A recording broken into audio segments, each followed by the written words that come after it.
Welcome to Machine Learning, Discriminant Analysis, Part 10, Support Vector Machines, Part 3. Okay, so we're still back to the same situation before. We had two groups, X and Y, and we're trying to see, or two groups, A and B, and two random variables, X and Y. Now, we're not going to talk a lot on slides here. We're actually going to go over to Python and try to do this, because we've covered a lot of material, but we haven't really seen what to do yet.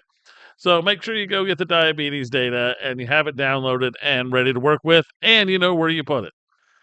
Also, you should be able to download this code under Lecture 28. It might read Lecture 28 code, but either way, you'll find it there. Okay, now we're over in Python. I'm going to do everything just like we did before. It's pretty much the same. The only real change is this. We're going to use from sklearn, we're going to import SVM. So this is going to do all the work for us. We just have to know how to talk to it and ultimately how to use it.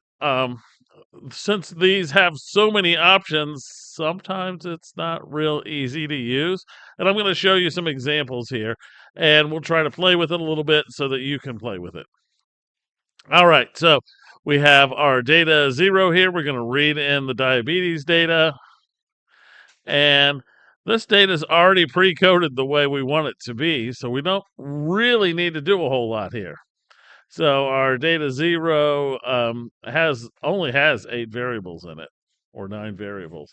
So that's all we need to worry about is these variables here. The outcome is already coded as 0 and 1, which is the way we want it to be. So there's really not a lot to do. Now, later we'll talk about pre-processing, but right now we're just learning all these methods, and then we're going to learn how to tweak them a little bit. All right, so now that we have it read in, we can split the data. I have random state 5 here because it has the 5th of the month. That's why I'm using this. So all I have to do is run this. It's going to break up my data into training and test data sets. So that worked on that. And here, the first time, I'm going to use the radial basis function, which is also the Gaussian one. And the reason I'm doing this is I'm showing you can put other parameters in this, and then we'll see how well it does, and we'll play with it a little bit. Change some of the code, maybe. All right, it runs.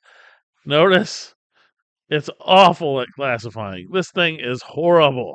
It really did really well on the swirl data, but this thing is absolutely horrible.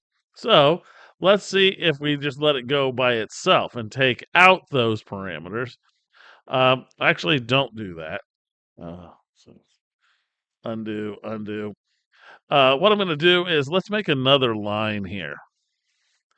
And just comment out that line, and we can take out what we want, because you really don't want to erase a whole bunch of code until you're sure you want it erased.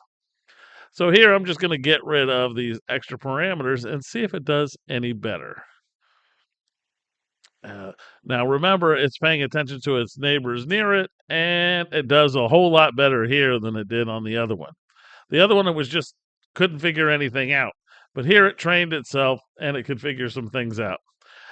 Let's see how this works against a sigmoid, which is similar to the tan H. So under sigmoid, how well do we do? Well, we can run this. Notice all I change here is the word RBF to sigmoid. There's not a whole lot of difference in doing this, so it's better copy and paste. This one doesn't do so good. Look here, it only correctly classified people who had diabetes, 4 of the people in the holdout sample. Now, here I'm going to use the linear and see how linear works. Just change the word sigmoid to linear, and I get this. So out of all 3 of these, it looks like that linear is the best out of them.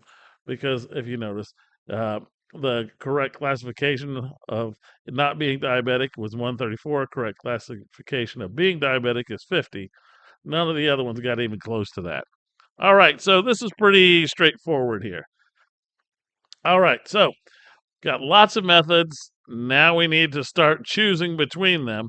And what we've been doing so far is write, I'll put it with a question mark, because we've been doing cross-validation, but we've been doing our cross-validation kind of wrong.